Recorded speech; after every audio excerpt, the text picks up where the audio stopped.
Nucleus कहते हैं उसके बारे में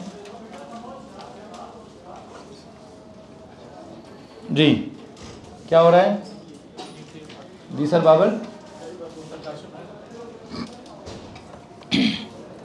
क्या बात हो रही जी? हमने कहा एटम के स्ट्रक्चर में कौन से स्ट्रक्चर को बड़ी डिटेल से हम एक्सप्लेन कर चुके हैं। I think that is the central part of the atom. उस central part of the atom को हम क्या कहते हैं? The nuclear part of the atom. उस nuclear part of the atom को हम क्या कहते हैं? The nucleus of the atom. उस the nucleus of the atom में असल में क्या होता है? Nucleons in the atom. वो न्यूक्लियॉन्स बेसिकली क्या होते हैं? वो प्रोटॉन्स भी होते हैं और वो न्यूट्रॉन्स भी होते हैं। अब प्रोटॉन्स क्या होते हैं, न्यूट्रॉन्स क्या होते हैं, हमने उनकी सारी प्रॉपर्टीज़ जो है वो पढ़ ली हैं। उनका रिलेटिव चार्ज भी हमने पढ़ लिया है, उनका एक्चुअल चार्ज भी हमने पढ़ लिया है, उनका रिलेटिव मास भी हमने पढ़ लिया है, उनका एक्चुअल मास भी हमने पढ़ लिया है। जो भी उनकी डिटेल है वो सारी हमने पढ़ ली है। और करते करते हमने उसका जो न्यूक्लियॉन नंबर है उसको कब मास नंबर कहना है, उसको कब एटॉमिक मास कहना है, उसको कब एवरेज एटॉमिक मास कहना है, उसको कब रिलेटिव एटॉमिक मास कहना है, उसको कब रिलेटिव आइसोटोपिक मास कहना है, ये सारी बातें हमने कहीं ना कहीं डिस्कस कर ली हुई हैं।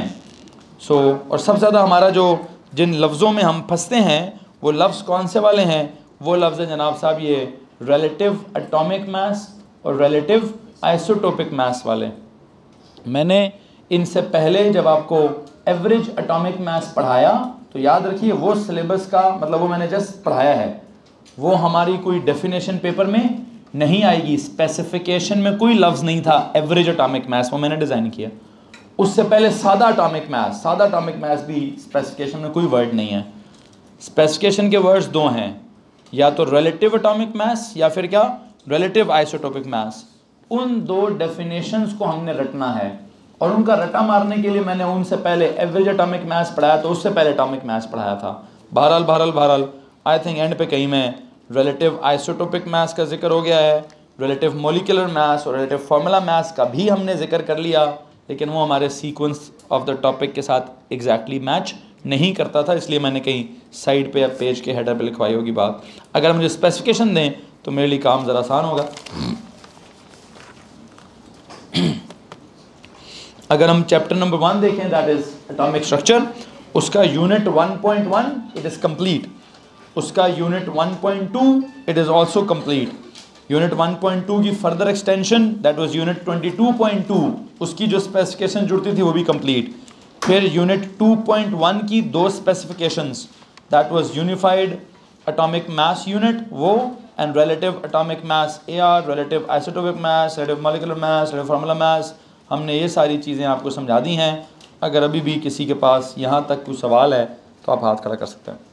मैंने 2 वर्कशीट्स भी करवा दी हैं आपसे और मैंने एक आपसे टेस्ट भी ले लिया है, लेकिन अभी तक यूँ समझिए तो is very basic atomic structure को बहुत ज़्यादा तब्दीली हमने अपने सिलेबस में अभी तक नहीं लाई, ठीक है। और मुझे कोई इतनी इमरजेंसी नहीं है कि मैंने सीधा SPDF पे जाना ही जाना है, ठीक है। देयर विल बी टीचर्स जो कहेंगे छोड़ो दी सारा कुछ आता है, सीधा पढ़ो इलेक्ट्रॉनिक कॉन्फ़िगरेशन।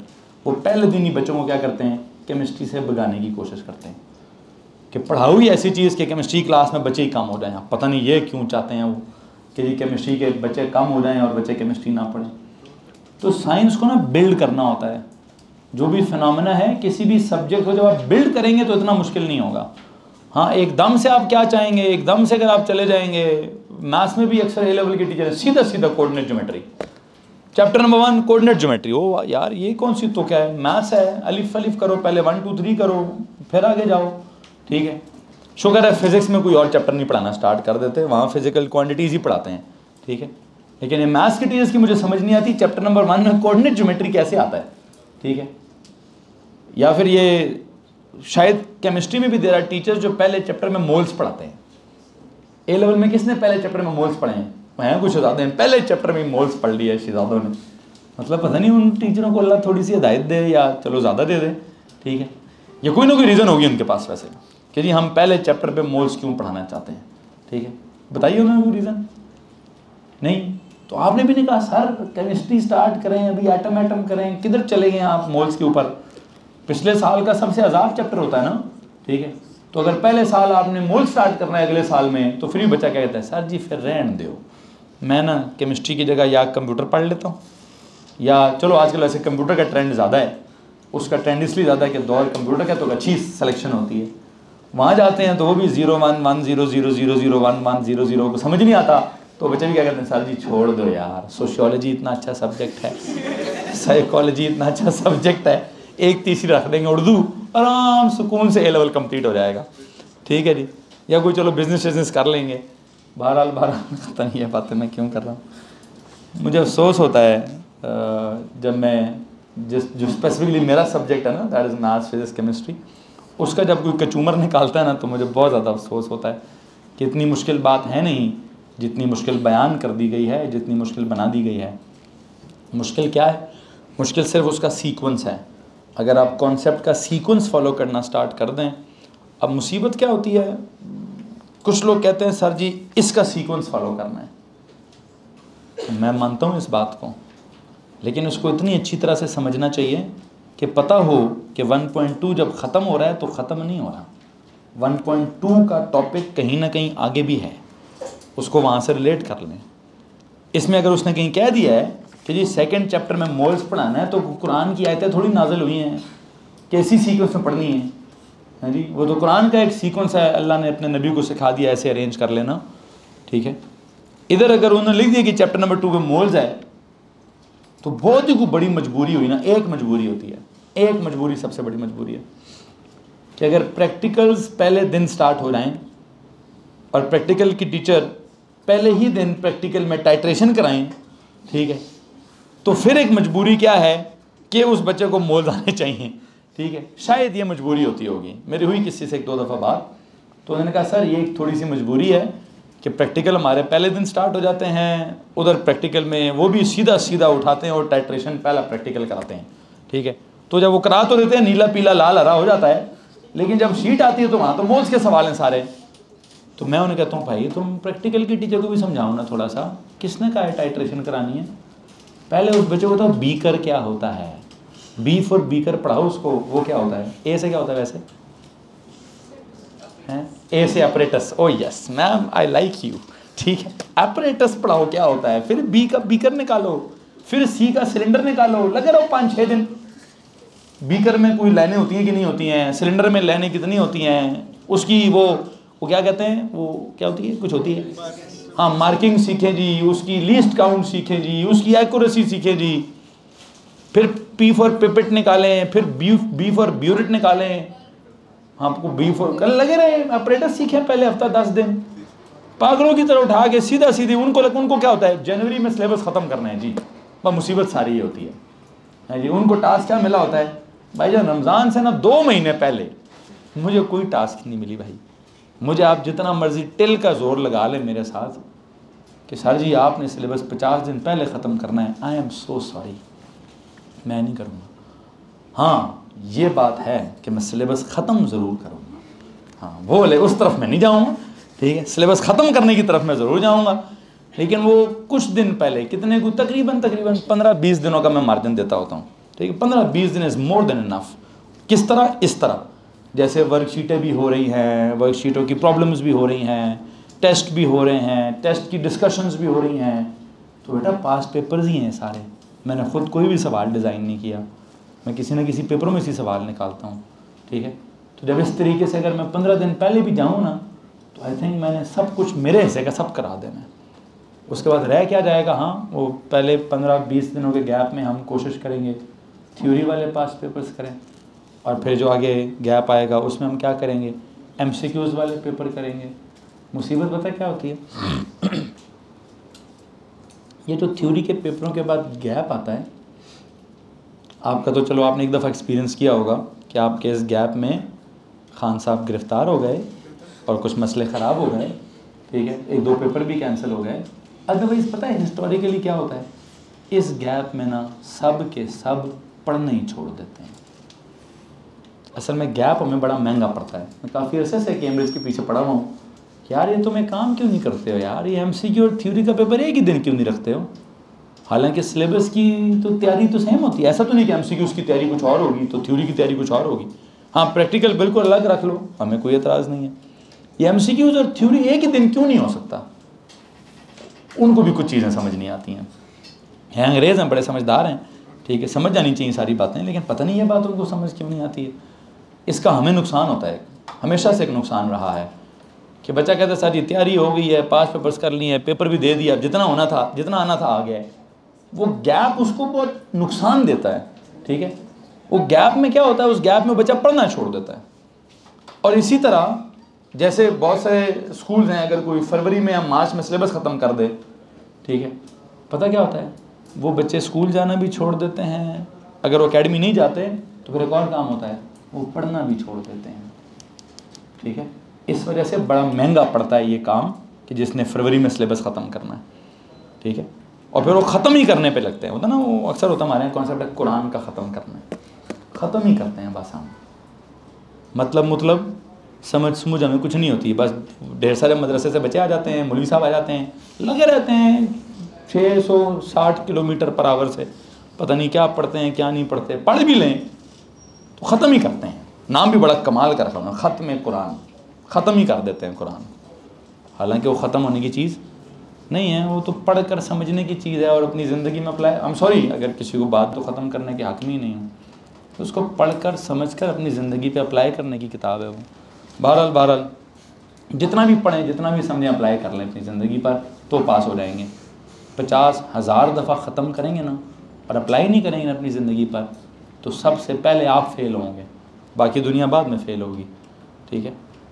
सो मेहरबानी करिएगा, ख़त्म करना मेरे पास इधर फिज़िक्स केमिस्ट्री में भी कॉन्सेप्ट नहीं है, मैं कर लूँगा इंशाल्लाह, डोंट वरी। जाओ, जो मेरा टारगेट है मैं उस टारगेट के पहले ख़त्म करने की कोशिश कर लूँगा। बहुत हुआ तो 2-3 दिन ऊपर नीचे हो जाएगा। लेकिन मसला क्या है, सबसे ज़रूरी चीज़ है समझना। समझ नहीं आएगी ना बेटा, तो मेरे पास, मैं किसी को पैसे दे के नहीं पढ़ाता, ठीक है, मैं पैसे ले के ज़रूर पढ़ाता हूँ। बाकी सारे पूरा पाकिस्तान ना A लेवल में स्कॉलरशिप्स देता है, ठीक है। मेरे पास कभी किसी ने सोचा भी नहीं है कि सर स्कॉलरशिप है, ठीक है। हाँ, वो कोई एक पर्टिकुलर सिचुएशन है जिसमें ख़ुद कुछ बच्चों को सपोर्ट कर देता हूँ, ठीक है।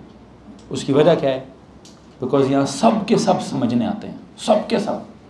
कोई ना तो कोई ग्राउंड है भाई, ना कोई कुछ भी नहीं है यहाँ, सिर्फ एक ऊपर अजीब सी कैफेटेरिया है, ठीक है। वो भी उन्होंने अपनी तरफ से कारपेट लगाई है, फिर उन्होंने कोई टेबल रखा है, फिर कुर्सियाँ रखी हैं, ठीक है। और वो भी कोई बस ऐसे ही है कि चलो सैंडविच में कुछ मिलता है वहाँ, क्या मिल जाता है, पिज़्ज़ा सैंडविच मिल जाता है, बस चलो गुजारा चल जाता है, पेट भर जाता है बंदे का। बहरहाल यहाँ जिसने भी आना है ना, एक ही काम के लिए आता है कि सर जी जो पढ़ाएंगे समझाएं, ऐसा समझाएं जो कहीं और ना समझाया जाए। तो असल काम ही समझना है, ठीक है। बाकी हाँ, वहाँ को ना भी समझा रहा तो बच्चे कहते हैं सर जी फुटबॉल ग्राउंड तो बड़ा अच्छा है ना सर जी, हैं जी। को ना भी समझाए, सर जी है ना थोड़ी पार्टी शार्टी तो है ना सर जी, हैं जी। कोई कॉन्सर्ट तो कर ही लेंगे सर, कोई राहत फ़तेह को भी बुला लेंगे कभी, हैं, कभी आतिफ असलम भी आ ही जाएगा, ठीक है। तो फिर खैर बहरहाल उन चक्रों में जिसने जाना है तो जाएँ, जिधर दिल करे जाएँ, लेकिन हाँ उनका काम बोलें ओ भाई 100% स्कॉलरशिप चाहिए, ठीक है। उनको पता है पढ़ाना पढ़ाना हमें है कोई नहीं, तो पैसे ही माफ़ करो भाई, इसी चक्कर में बच्चे आएंगे। पढ़ने पुढ़ने के चक्कर में तो वहाँ कोई भी नहीं जाता, ठीक है। और अगर हाँ पढ़ने पुढ़ने के चक्कर में जाता है तो अल्लाह करे वो होना चाहिए। टीचर्स वहाँ भी होते हैं बेटा, मुसीबत यह है, पता नहीं क्या मुसीबत है, आई डोंट नो। पढ़ाते हैं अपनी तरफ से, बहुत सारे टीचर्स हैं वहाँ भी कोशिश करते होंगे, अल्लाह उनकी कोशिश में मज़ीद इजाफा डाले। लेकिन यह है कि कुछ बच्चों का भी एक ट्रेंड ख़राब रहता है। बच्चों का भी क्या ट्रेंड ख़राब है, तो कहता है सर जी स्कूल तो पढ़ने के लिए है ही नहीं, वो तो सोशल पॉइंट है, घूमने फिरने के लिए है, पढ़ने के लिए तो सिर्फ अकेडमी है सर। हाँ, यहाँ सिर्फ पढ़ने आएंगे, वहाँ हम देखेंगे गपशप भी मार लिया करेंगे, बंक शंक भी मार लिया करेंगे, देखेंगे क्लास ना भी हुई तो टीचर को क्या पता मैं कौन हूँ, हैं। यहाँ पुत्र सबको पता है, तो हमदानी कौन है, तो शाहजी कौन है, तो मलक कौन है, तो क्यानी कौन है। तो मुझे सारों के नाम पहले दिन मैंने पहले नाम याद करता हूँ, ठीक है, नाम बाद में तो ज़ात पहले याद हो जाती है, ठीक है। तो फिर मैं उनके पीछे ही पढ़ता हूँ, हाँ जी तेनू की मौत पई है, तेनू की मसला है। तो उसके लिए असल बात क्या थी पता नहीं, मैं भी, उस्ताद की बड़ी बीमारियाँ होती हैं, उस्ताद की बीमारी होती है, किसी छोटी सी बात को समझाने के लिए ना इतनी बड़ी कहानी सुनाना स्टार्ट कर देता है। मेरी बीमारी है ये, गुजारा करेंगे, ये बीमारी मेरा सबसे बड़ा आर्ट है, ठीक है। कि मुझे इतनी सी बात भी समझाने के लिए ना इतनी बातें करना स्टार्ट कर देता हूँ, ठीक है। इसी आर्ट की वजह से मैं चल रहा हूँ और मेरा गुजारा चल रहा है। समझाना क्या चाहता था, केमिस्ट्री में एक सीक्वेंस डेवलप करना बड़ा ज़रूरी है। अगर सीक्वेंस डेवलप ना किया, सीक्वेंस कहीं पे तोड़ दिया तो कहानी वहीं पे ख़राब हो जाएगी। म्यूज़िक जो है ना वो नॉइज़ बनना स्टार्ट हो जाएगा, ऑडियंस जो है ना वो टमाटर मारना स्टार्ट कर देगी, ठीक है जी। तो इसलिए मैं यहाँ स्टेज पे खड़ा हूँ, I am a musical artist, हैं जी। तो केमिस्ट्री नहीं है, म्यूज़िक चल रहा है, गिटार है मेरे हाथ में, बजा रहा हूँ, ठीक है जी। आप क्या कर रहे हैं, सुन रहे होंगे।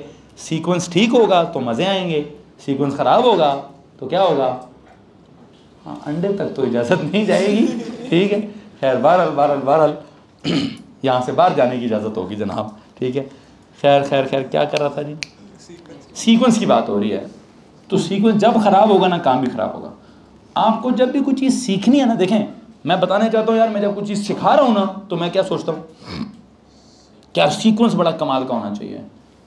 आप भी जब सीख रहे हैं ना तो आपका दिमाग, आपको भी कमाल क्या, आपको भी क्या सोचना चाहिए, यार जी सीक्वेंस बड़ा ज़रूरी होना चाहिए। जो कॉन्सेप्ट है ना उसकी दिमाग में एक बिल्डिंग खड़ी होनी चाहिए। क्या होना चाहिए जी, कॉन्सेप्ट की ना, जैसे होगा ना, अब बिल्डिंग की मिसाल आ गई, लो जी अब मैं बिल्डिंग की मिसाल क्यों दूंगा भाई, मैं सिविल इंजीनियर हूँ, डिग्री मैंने स्ट्रक्चर वाली इंजीनियरिंग वाली की हुई है, तो उसमें तो बिल्डिंगें ही होती हैं भाई। बिल्डिंगें ऊपर से नीचे तक ना कभी किसी आर्टिस्ट ने नहीं बनाई।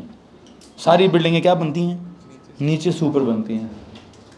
उसमें पहले बुनियादें होती हैं, फिर बुनियादों के ऊपर कुछ खड़ा होता है, फिर उसके ऊपर ग्राउंड फ्लोर होता है, फिर उसके ऊपर फर्स्ट फ्लोर होता है, ऐसे ऊपर जाता है कॉन्सेप्ट। जहाँ कोई एक आधी दीवार ना बनाई ना और ख़राब कर दी या कमज़ोर बना दी तो क्या होता है, तो पुत्र दीवार तो गिरती है, उसके ऊपर जब थोड़ा वज़न पड़ता है ना तो सिर्फ ऊपर वाला फ्लोर नहीं गिरता, जब ऊपर से कुछ गिरता है ना तो फिर नीचे सारा कुछ गिरता है, ठीक है। तो अनफॉर्चुनेटली हमारे यहाँ मसाइल ऐसे होते हैं कि हमारे कॉन्सेप्ट की बिल्डिंग सही नहीं होती। जब भी कभी आपके कॉन्सेप्ट की बिल्डिंग ठीक होगी, आपके सोचने की सीक्वेंस ठीक होगी। क्या जब मुझे बात करनी है तो किस सीक्वेंस में करनी है, मुझे सोचना है तो मेरा थॉट प्रोसेस का सीक्वेंस क्या होना चाहिए, बोलने का सीक्वेंस क्या होना चाहिए, लिखने का सीक्वेंस क्या होना चाहिए, सबसे पहले समझने का सीक्वेंस क्या, तो इन सारी चीज़ों का सीक्वेंस बहुत मैटर करता है, ठीक है। तो जब भी अपने दिमाग में कोई, अभी तो केमिस्ट्री भी स्टार्ट नहीं हुई है, खैर है, तो तकरीबन 15-20 मिनट बाद है ना, जाओ ऊपर छत पे जाके एंजॉय करो, जाएं यार, सर इनको जाने दें यार, इनको ऊपर भेजें यार, आपके ना असल में ड्रामे बहुत हैं, ठीक है। हाँ चलो कोई बात नहीं, क्या बात कर रहा था, हाँ बिल्डिंग सीक्वेंस, यस। क्या चीज़, किस चीज़ का सीक्वेंस, कि आप भी जब कोई देखें, केमिस्ट्री में एक प्रॉब्लम है, फिज़िक्स काफ़ी हद तक नज़र आ जाती है तो उसको अंडरस्टैंड और परसीव करना आसान होता है। केमिस्ट्री का सबसे बड़ा प्रॉब्लम क्या है, ये नज़र नहीं आती, तो इमेजिन करनी पड़ती है। एंड यू नो इमेजिनेशन के बारे में बाबा आइंस्टाइन क्या फरमा कर गए हैं, है जी, बाबा आइंस्टाइन बहुत बड़ी एक बात कर गए हैं, imagination is more powerful than knowledge. उनकी किसी किताब का टाइटल है imagination is more powerful than knowledge. तो कहते हैं नॉलेज तो होती होगी, दुनिया नॉलेज पे चलती है, उससे भी ज़्यादा बड़ी बला क्या है, जो इंसान के दिमाग की इमेजिनेशन है ना, जो इसको इस्तेमाल कर गया सही तरह तो वो थ्योरी ऑफ रिलेटिविटी भी डेवलप कर जाएगा, वो पता नहीं कोई एनर्जी और मास की इक्विवेलेंस भी डेवलप कर जाएगा, वो पता नहीं फोटो इलेक्ट्रिक इफेक्ट की एक्सप्लेनेशन भी दे जाएगा, वो ऐसी ऐसी साइंस मार जाएगा कि दुनिया को साइंस समझ नहीं आएगी, ठीक है। साइंसदान बनने के लिए सबसे ज़रूरी है इमेजिनेशन, और इमेजिनेशन ही तो करनी है केमिस्ट्री के अंदर सारी। एटम देखा है किसी ने, अल्लाह की कसम मैंने भी नहीं देखा, ठीक है।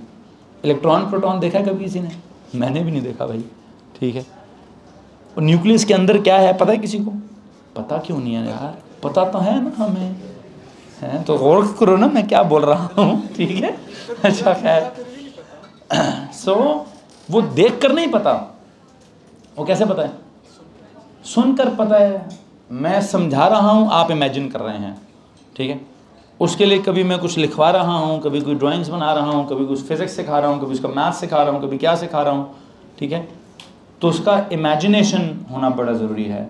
क्या इमेजिन किया हमने? Sir ji atom, hello ji, this is the imagination of atom. Sir ji atom के नाम एदर एल, ठीक है, द न्यूक्लियस, न्यूक्लियस क्या है जी इसके अंदर? सर जी प्रोटॉन्स हैं और न्यूट्रॉन्स हैं सर जी, ठीक है। प्रोटॉन क्या है सर? पी लिखा है सर, पी पे क्या लिखा है सर? पी पे छोटा सा प्लस लिखा है। अच्छा, और गोला सर, एक और गोला भी है, एम ही फालतू पड़ा हुआ है वहाँ पे।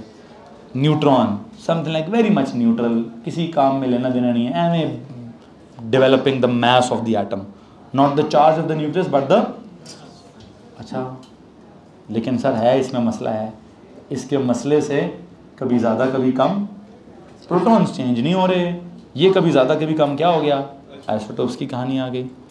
अब आइसोटोप्स की कहानी से क्या आ गया? मैथ्स आ गई जी। कौन सी मैथ्स? एवरेज निकालो जी। एवरेज कैसे निकालें जी? सर इसकी परसेंटेज इतनी है, उसकी परसेंटेज इतनी है, तो एवरेज निकालने का तरीका है जी, निकाल दीजिए, किसी मसला है। फिर जो एवरेज निकाली है, उस एवरेज से जो वैल्यू रिप्रेजेंट की है, वो वैल्यू किसी से कंपेयर करनी है। किससे करनी है जी? किसी स्टैंडर्ड से करनी है जी। कौन से स्टैंडर्ड से करनी है जी? सर वो कार्बन एलिमेंट है, उससे करनी है जी। कैसे करनी है जी? सर को स्केल बनाना है जी। कैसा स्केल होगा? जिस पर कार्बन 12 के मास को 12 यूनिट्स कहेंगे, तो फिर 1 यूनिट किसको कहेंगे? इस कार्बन 12 के मास के 1/12 को कहेंगे। अच्छा, नाम क्या रखेंगे? सर रखेंगे बड़ा लंबा चौड़ा सा नाम, क्या? Unified atomic mass unit. Sir ये तो ज़्यादती है, चलो फिर क्या करें? यू कह दो यार, कुछ मसला है? ये तो ज़्यादती नहीं है कि यूनिफाइड एटॉमिक मास यूनिट को मैं यू कह दूँ, ठीक है। बारह, लेकिन हाँ डिफाइन जब पूछूंगा तो पूरा पूरा लिखोगे। लिखने कहता है यू लिखना लिख दो, यू नहीं लिखना ना लिखो। अरे वो दसो, नहीं भी लिखना तो ना लिखो, कोई नहीं पूछेगा भाई। कब पूछेंगे? फिजिक्स में पूछेंगे सर। फिजिक्स में क्यों पूछेंगे? सर वहां तो फिजिकल क्वांटिटीज के साथ सबसे पहली स्पेसिफिकेशन क्या है? Every physical quantity must be represented by there magnitude along with क्या? तो उधर फिजिक्स की स्पेसिफिकेशन है, कौन सी? केमिस्ट्री की है। तो केमिस्ट्री में 1 के साथ मैं यू ना भी लिखूं तो मेरा नंबर नहीं कटना चाहिए, ठीक है। अनलेस फ्रंटल हो, ए लेवल वाला क्या है भाई, मैं तो तुझे कह रहा था, मैं सही तरह समझा, ठीक है। मेरा नहीं ख्याल उस पर उसको नंबर काटना चाहिए, फिजिक्स में काट देगा। बहरहाल तो हमें केमिस्ट्री जो भी पढ़ता है उसने फिजिक्स भी लाजमी पढ़नी होती है, तो केमिस्ट्री फिजिक्स के असूलों को मिक्स करना आना चाहिए। बहरहाल आइसोटोप के साथ जो भी मैंने एवरेज एटॉमिक मास निकाला या रिलेटिव एटॉमिक मास निकाला या रिलेटिव आइसोटोपिक मास निकाला या जो भी इस तरह के मासेस का जिक्र किया, करते करते इवन रिलेटिव मॉलिक्यूलर या रिलेटिव फार्मूला मास का जिक्र भी कर दिया, हालांकि उसका टॉपिक अभी नहीं बनता था। बहरहाल वो टॉपिक नहीं बनता था इसलिए मैंने साइड पे लिखवाया है, ठीक है। अगर टॉपिक बनता होता तो मैं उसको नॉर्मल नोट्स कैसा बनाता। अब आता है टॉपिक बनता क्या है फिर? अभी अगला टॉपिक क्या बनता है? आई थिंक मैं the central part of the atom के बारे में जितनी बात कर सकता था मैं कर चुका हूँ। अब मुझे किसकी बात करनी है? अब मुझे the outer part of the atom की बात करनी है, जिसको हम क्या कहते हैं? The extra nuclear part of the atom, या उसको क्या कहते हैं? What is there in the extra nuclear part of the atom? There are shells sir. अच्छा, what are shells? Sir it's not just the shells, there are some sub shells in the shells of an atom. Subshells.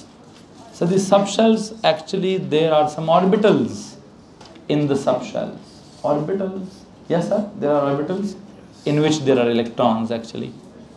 क्या बोला मैंने बोला जो 2 extra लफ्ज़ हैं वो बताने हैं आपने। मैंने इस पूरी कहानी में 2 एक्स्ट्रा वर्ड्स बोले हैं। आपकी जो ऑर्डिनरी लेवल की कहानी थी वो ये थी सर, हाँ होता है, आउटर पार्ट होता है, एक्स्ट्रा न्यूक्लियर पार्ट होता है, उसको शेल्स कहते हैं, शेल्स में इलेक्ट्रॉन्स होते हैं। What is this? O level की कहानी।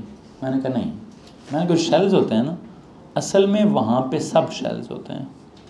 जो सब शेल्स होते हैं ना, असल में वहाँ पे ऑर्बिटल्स होते हैं। वो जो ऑर्बिटल्स होते हैं ना, हाँ उन ऑर्बिटल्स के अंदर क्या होता है? उन ऑर्बिटल्स के अंदर इलेक्ट्रॉन्स होते हैं। अब 3 लेवल्स हैं बीच में। कौन सा जी?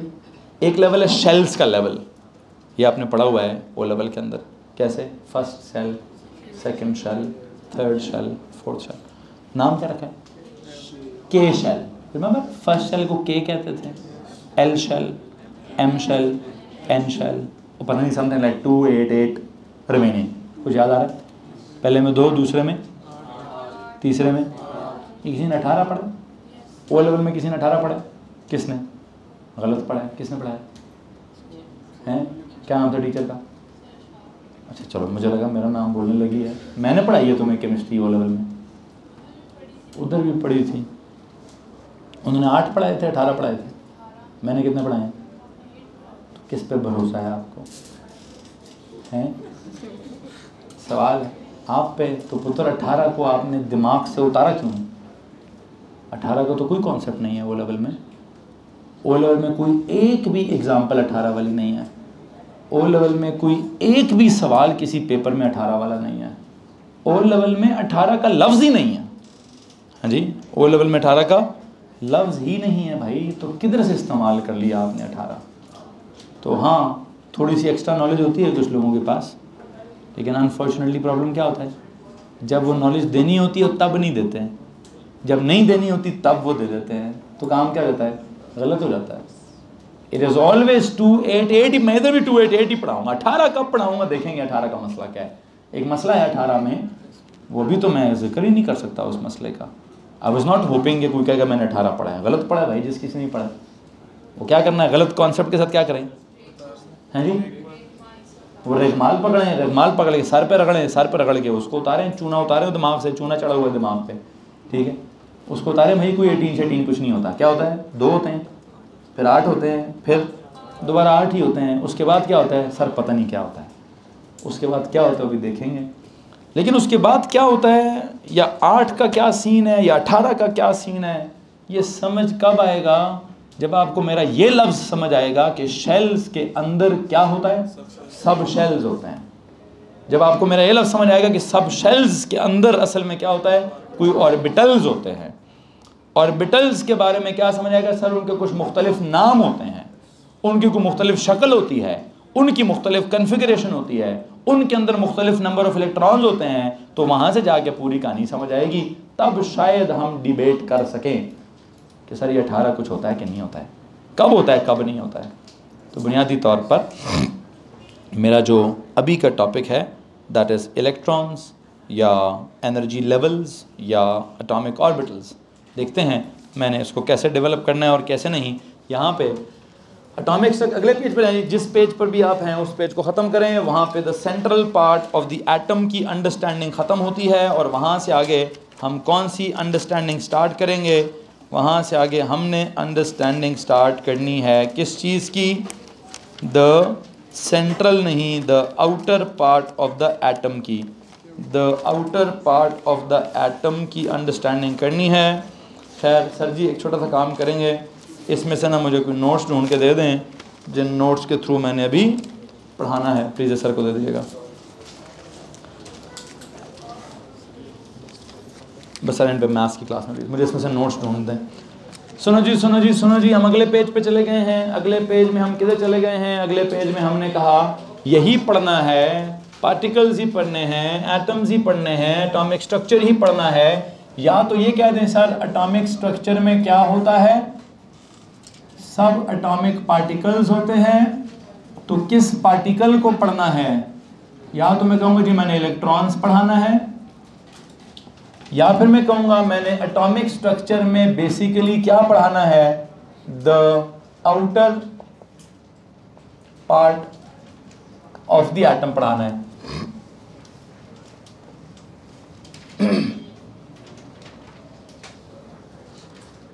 और ये जो आउटर पार्ट है इसके लिए क्या इस्तेमाल होगा? द जो सेंट्रल होता है उसको क्या कहते हैं? Nuclear part. जो आउटर होता है उसको कहते हैं एक्स्ट्रा न्यूक्लियर, न्यूक्लियर से हटकर। The extra nuclear part of the atom. ये जो एक्स्ट्रा न्यूक्लियर पार्ट है, इधर क्या है? एटम से बाहर, सॉरी एटम नहीं, न्यूक्लियस से बाहर, न्यूक्लियस से हटकर क्या चीजें एग्जिस्ट करती हैं? सर न्यूक्लियस से हटकर न्यूक्लियस के अराउंड कुछ क्या एग्जिस्ट करते हैं? कोई जगह हैं, कोई पाथ्स हैं, कोई रास्ते हैं जिनके ऊपर इलेक्ट्रॉन क्या करता है? रिवॉल्व कर रहा होता है अराउंड द न्यूक्लियस। उनको ओ लेवल में क्या कहते थे? उनको कहते थे शेल्स। ओ लेवल में उनके लिए क्या लफ्ज़ इस्तेमाल होता था जी? सर जी शेल्स का लफ्ज़ इस्तेमाल होता था। ठीक है, अब हम क्या कह रहे हैं, इससे पहले कि शेल्स के अंदर क्या होता है, मैं आपको शेल के बारे में ऑर्डिनरी लेवल की डेफिनेशन सुनाना चाहता हूँ। वो क्या डेफिनेशन है जी? क्या होता है शेल? पाथ अलॉन्ग विच क्या? वैसे एक बात बताएं, इस शेल को आप ओ लेवल में कुछ और भी कहते थे, ऑर्बिट भी। क्या?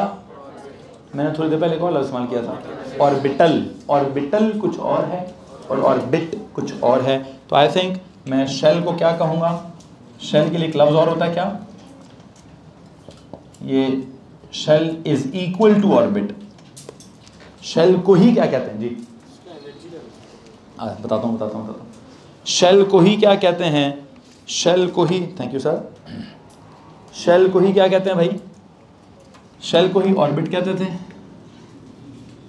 वो कहते हैं सर जी हम ऑर्बिट को कुछ और भी कहते थे। ये लफ्ज़ आपने मुझे ओ लेवल का बताया। ओ लेवल में ये लफ्ज़ नहीं इस्तेमाल करना चाहिए। उन्होंने एक लफ्ज़ बोला है एनर्जी लेवल। ठीक है, can you please explain what is meant by energy level? No, बस नाम ही लिखा है जी। नहीं, मैट्रिक वाले से नहीं पूछना, ये ओ लेवल वालों से पूछना है जी। रबानी नहीं, एनर्जी लेवल। वो कहते हैं सर इसको ऑर्बिट को बोलें एनर्जी लेवल। हाँ,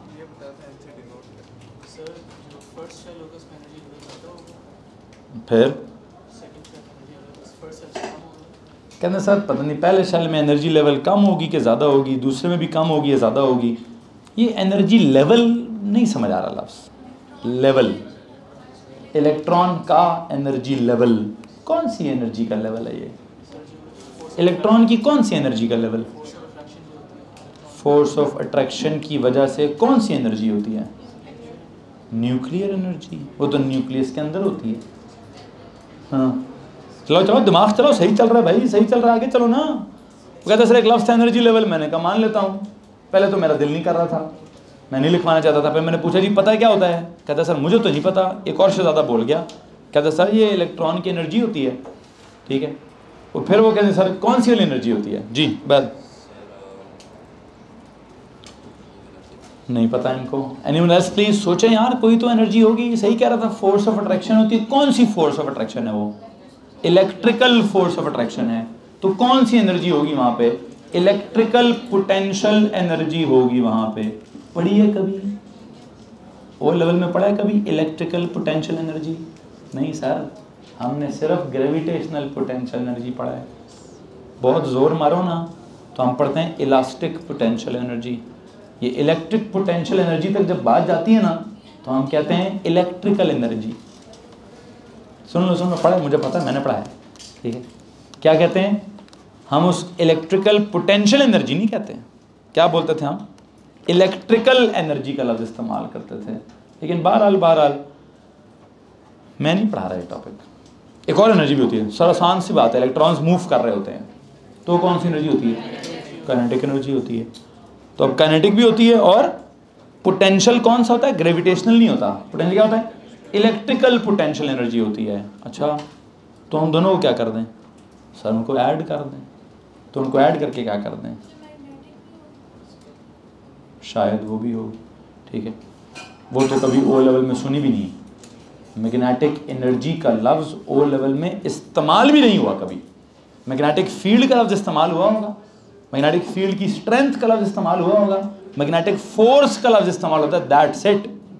मैग्नेटिक फोर्स को नहीं पढ़ते पूरी तरह तो हम मैग्नेटिक एनर्जी की तरह पढ़ी है? कभी भी नहीं पढ़ी हमने। ठीक है, तो मैं तो उतना ही लफ्ज़ इस्तेमाल करूँगा जितना पढ़ा है। लेकिन बहरहाल मैं वैसे मिसाल, आपने सवाल इस्तेमाल किया तो मैं थोड़ा जवाब तो दूँ ना। क्या बोल रहे थे? एनर्जी लेवल की बात कर रहे थे। तो पुत्र लफ्ज़ वो उसको लिखवाऊँ ना तब जिसको मैंने पूरा पढ़ाना भी हो।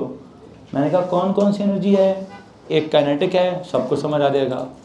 एक कोई इलेक्ट्रिकल फोर्स की वजह से कोई इलेक्ट्रिकल पोटेंशियल एनर्जी होगी। हाँ, नाम से थोड़ी थोड़ी फीलिंग आएगी लेकिन समझ नहीं आएगा। फिर उनको ऐड करके एक टोटल एनर्जी का कुछ सिचुएशन होगी। चलो सर होगी, उस टोटल एनर्जी का क्या ताल्लुक होगा शेल के साथ? मतलब क्या ताल्लुक होगा जी? अब आते हैं मैट्रिक की तरफ, ज़रा सुनिएगा भाई बताएगा भी आपको। जी भाई, किस मॉडल के मुताबिक? Lewis atomic model. कोई साइंसदान का नाम है जी, क्या कहते हैं भाई वो? वो कहते हैं जी जितना एनर्जी लेवल कम होगा उतना शेल का साइज़ छोटा होगा, फिर जितना एनर्जी लेवल ज़्यादा होगा उतना शेल का साइज़ बड़ा होगा। हाँ कहते हैं, कुछ ना कुछ ऐसे ही कहते हैं, ठीक है। लेकिन मैं ना आपको सच्ची बात बताऊँ, कसम से मैं अभी ऐसा कुछ भी नहीं कहना चाहता आपको। बड़ी कोई बकवास किस्म की साइंस जाने वाली है। अच्छी खासी मेरी सीधी सीधी साइंस जा रही थी, बीच में का अजीब सा वर्ड आ गया है, मेरे इमेजिनेशन के साथ क्या हो रहा है, खेला जा रहा है। हैं जी, किसी ने मूवी देखी है इंसेप्शन? हैं जी, वहाँ क्या होता है, ख्वाब के अंदर ख्वाब का कोई कॉन्सेप्ट होता है, ठीक है। खैर जो भी होता है, वहाँ ना वो एक सीन मुझे अभी भी वो बड़ा फैसिनेट करता है। उसमें ना जब उसका एक ख्वाब होता है, उसके ख्वाब को तोड़ने के लिए ना वो उसको ना यूँ धक्का देते हैं ताकि पीछे पानी के टब में गिरे। तो हकीकत में वो उसको पानी के टब में गिरा रहे हैं, लेकिन ख्वाब में उसको क्या फीलिंग आ रही है? ख्वाब में उसकी फीलिंग में ना हर तरफ से पानी आना स्टार्ट हो जाता है। खैर वो ऐसा ही होता है, ऐसा ही होता है ख्वाब के अंदर कि अगर आपको खैर मैंने नहीं पढ़ाना, जो समझाना उस तरफ आओ जी। मेरी ना वो जो कॉन्सेप्ट की बिल्डिंग है, सारी बिल्डिंग क्या हो रही है, कोलैप्स करने लगी है। अगर मैं एनर्जी की तरफ जाऊं, फिर मैं उसका लेवल समझाऊं, फिर मैं उसमें कौन सा मॉडल जी पता नहीं, कोई लुईस एटॉमिक मॉडल समझाऊं, फिर मैं शेल की एनर्जी को शेल के साइज़ के साथ रिलेट करूं, आप कहेंगे सर दिमाग ठीक है आप। अगर मैं कहूँ जी शेल की कोई पता नहीं किसकी कोई एनर्जी होती है इलेक्ट्रॉन की, उसे निकलता है क्या, शेल का साइज़, एनर्जी से शेल का साइज़, ये क्या बात है? ना करें ना, ज़ोर ज़बरदस्ती नहीं साइंस निकालनी, ज़ोर ज़बरदस्त बनती है तो निकालनी, नहीं बनती तो खड़े में भेजना यार, मैं तो खड़े में भेजूंगा भाई। At this stage in O level का नॉलेज इस्तेमाल करके अगर आप एक लफ्ज़ एनर्जी लेवल इस्तेमाल करेंगे तो यकीन जानिए ना आपको समझ आएगी तो ना मैं समझा पाऊँगा। हाँ एनर्जी लेवल समझाऊँगा भाई, अभी नहीं, एंड पे जाकर, ठीक है। जब मैं टॉपिक ख़त्म करने लगूँगा ना तब समझाऊँगा आपको एनर्जी लेवल। तो ऑर्डिनरी लेवल का ये वर्ड नहीं है। ऑर्डिनरी लेवल में अगर ये लफ्ज़ मैंने इस्तेमाल किया है तो आई एम सॉरी यार, गलती किया है। किसी ने भी अगर ये लफ्ज़ इस्तेमाल किया है तो उनकी तरफ से भी सॉरी भाई, उन्होंने भी गलत लफ्ज़ इस्तेमाल किया। ये लफ्ज़ इस्तेमाल ही नहीं होना चाहिए, ठीक है। लेकिन शायद किसी टीचर की मजबूरी क्यों बन गई हो, क्या पता, किसी पेपर में एक आ गया हो सवाल एनर्जी लेवल। मेरी नज़र में कोई ओ लेवल का पेपर नहीं है, कोई ओ लेवल का सवाल नहीं है जिसने एनर्जी लेवल का लफ्ज़ इस्तेमाल किया हो, ठीक है। तो मैं तो नहीं लफ्ज़ इस्तेमाल करता। मेरी बड़ी कोशिश होती है कि मैं ओ लेवल की क्लास में भी इलेक्ट्रॉन के लिए जब शेल का लफ्ज़ बोलूँ तो हाँ ऑर्बिट बोल देता हूँ, एनर्जी लेवल नहीं बोलता। कोई क्लास में बोल देना तो मैं कहता चलो लिख लो यार, अब मैं क्या कर सकता हूँ, तुमने बोल दिया, ठीक है। लेकिन आपकी क्लास में आपने अगर बोल भी दिया है तो आपने फिर मेरी तकरीर भी सुन ली है जी। तकरीर का मतलब समझ आ गया? क्या मतलब इस तकरीर का? खड्डे में जाइए वाला वर्ड। इस तकरीर का मतलब ये है, मैं नहीं पढ़ा रहा एनर्जी लेवल का लफ्ज़, ठीक है।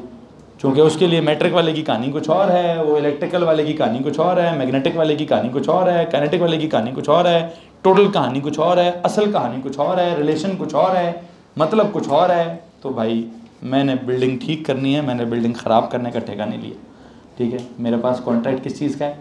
बिल्डिंग को ठीक करने का, ठीक है। बहरहाल ऑर्बिट का लफ्ज़ ठीक है जी, तो निकला है वापस उस लफ्ज़ में से। ऑर्बिट का मतलब बड़ा सीधा सीधा है, orbit. What is this orbit? Sir वो जो ऑर्बिट होता है सोलर सिस्टम वाला, कौन सा ऑर्बिट? सर वो जो रिवॉल्व करता है, अर्थ प्लैनेट, सारे प्लैनेट्स किधर रिवॉल्व करते हैं? Around the sun. In what? In something like circular orbits, है जी। तो ऑर्बिट बेसिकली उस रास्ते को कहते हैं जिस रास्ते पे क्या हो रहा है, जिस रास्ते पर कोई भी चीज़ रिवॉल्व या रोटेट या ऑर्बिट ही कर रही है। सर ऑर्बिट का मतलब ऑर्बिट ही होता है, ऑर्बिटिंग द न्यूक्लियस। तो आई थिंक मैं यहाँ ऑर्बिट का मतलब सिखाना चाहता हूँ एंड मैं समझता हूँ ये ऑर्बिट क्या चीज़ है। ऑर्बिट इज़ द पाथवे, बल्कि एक सेकेंड अभी ना लिखें, मैं अपनी कहानी मुकम्मल कर लूँ फिर लिख पाता हूँ। मैंने कहा शेल्स के अंदर क्या होगा? सब शेल्स होंगे। अच्छा, सब शेल्स के अंदर क्या होगा? ऑर्बिटल्स होंगे। ऑर्बिटल्स के अंदर क्या होगा? इलेक्ट्रॉन्स होंगे। इलेक्ट्रॉन्स में क्या होगा?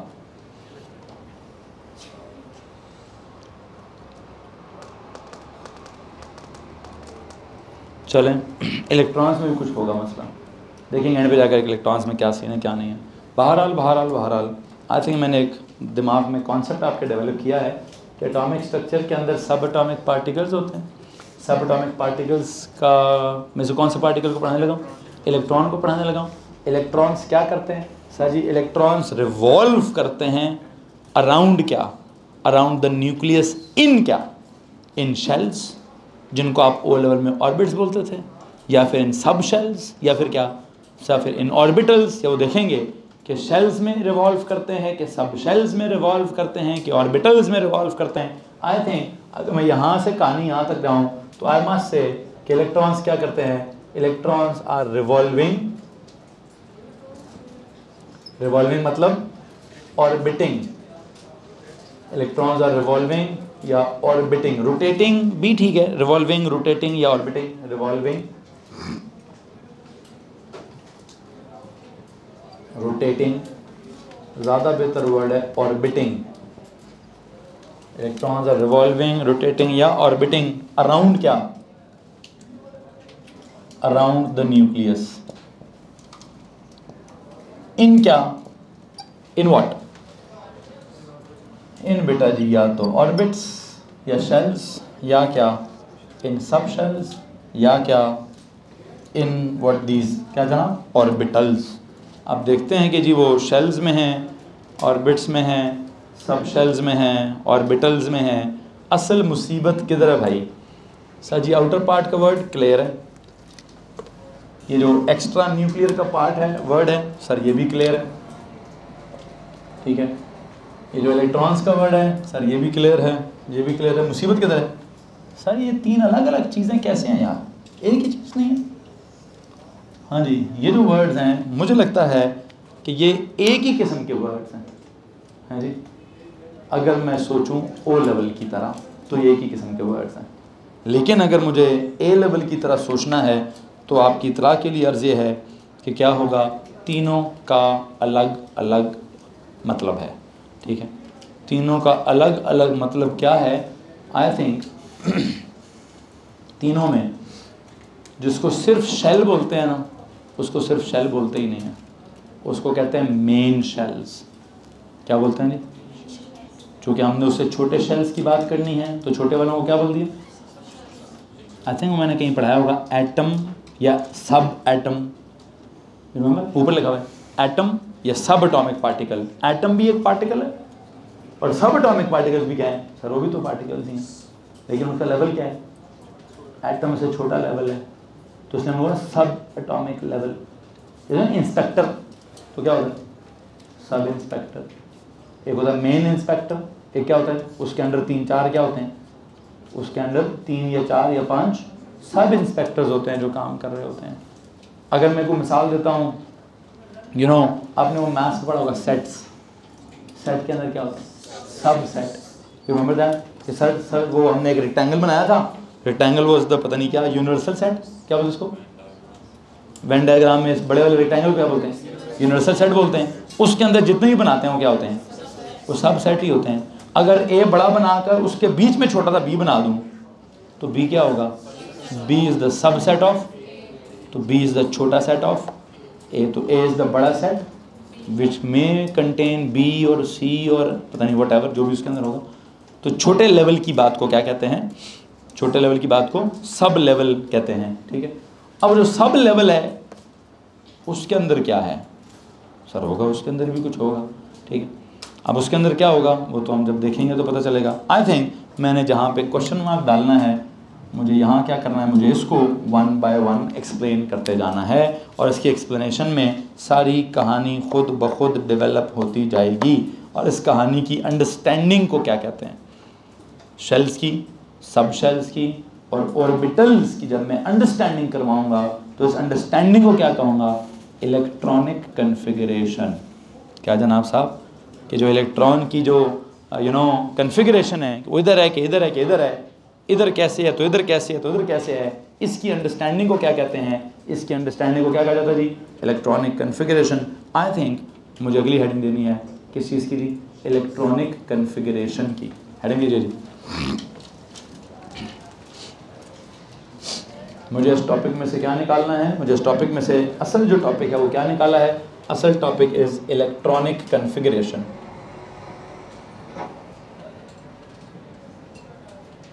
Electronic configuration, I hope you know electronic का मतलब है इलेक्ट्रॉन की, कन्फिगरेशन मतलब क्या है, arrangement. Yes exactly, arrangement of electrons in क्या, in the shells, sub shells या ऑर्बिटल्स अराउंड क्या, around the nucleus of an atom. तो प्लीज लिखिए जी, it is the arrangement of electrons, it is the arrangement of electrons, it is the arrangement of electrons, it is the arrangement of electrons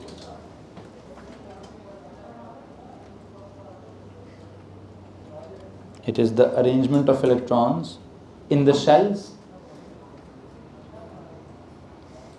slash subshells slash orbitals. It is the arrangement of electrons in the shells, subshells या orbitals around the nucleus of an atom, around the nucleus of an atom, around the nucleus of an atom,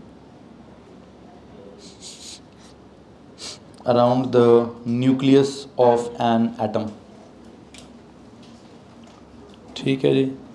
सो इसी electronic configuration में हमने क्या सीखना है, arrangement सीखनी है electrons की ही, लेकिन पहले हमने क्या सीखी थी, ओ लेवल में हमने इलेक्ट्रॉन्स की अरेंजमेंट सीखी है इन द क्या, इन द शेल्स, वो हमें सीधी सीधी पता है क्या, 2 8 8 रिमेनिंग, चैप्टर ख़त्म ओ लेवल के हिसाब से। लेकिन चैप्टर अभी हम स्टार्ट करेंगे किस हिसाब से, और एक और बात आपको बता दूं, ये जो आप मुझे 2 8 8 रिमेनिंग की कहानी सुना रहे हैं या मैं सुना रहा हूँ, दिस इज ओनली फॉर क्या, this is only for the first 20 elements of the periodic table. ये 2 8 8 रिमेनिंग वाली कहानी है ना, not for every element, it's only for the first 20 elements जो कि आपने ओ लेवल में पढ़े हैं। हाँ, उसके आगे फॉर द नेक्स्ट 20 क्या होगा, for all of the elements क्या होगा, उसके लिए हम देखेंगे कि अभी जो कहानी सुनाई जाएगी वो फर्स्ट 20 के लिए नहीं सुनाई जाएगी, वो कहानी आपको पूरे के पूरे पीरियोडिक टेबल के लिए सुनाई जाएगी। वो पूरे के पूरे पीरियोडिक टेबल के 100 एलिमेंट्स के ऊपर अप्लाई होगी। ठीक है, उसमें कोई रिस्ट्रिक्शन या कोई ऐसी एक्सेप्शन नहीं होगी जी फलाने पे फार्मूला नहीं लगता। ऑर्डिनरी लेवल ऑर्डिनरी था ना, उनका सर 20 पढ़ा हुआ यार, एडवांस लेवल कहता भाईजान 20 का 40 क्यों करना है, 20 को 3 से मल्टीप्लाई करके 60 क्यों करना है, 20 को 5 से भी नहीं, जितने हैं सारे पढ़ने हैं।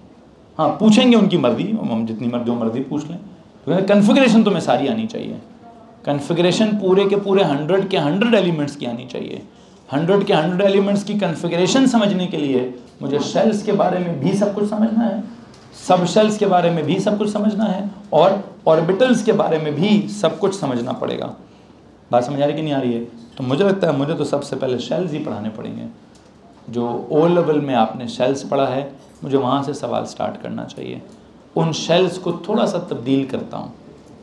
क्या नाम रखूँगा? एक काम तो करें, ज़रा सवाल तो लिखें, व्हाट आर शेल्स, सिंपल लिखें, what are shells, what are shells, what are shells, what are shells, what are shells. जी, आई थिंक यहाँ पे जाके लेक्चर का ख़त्म ना करूँ। हाँ जी, वो फिज़िक्स वाले काफ़ी देर से इंतज़ार कर रहे हैं।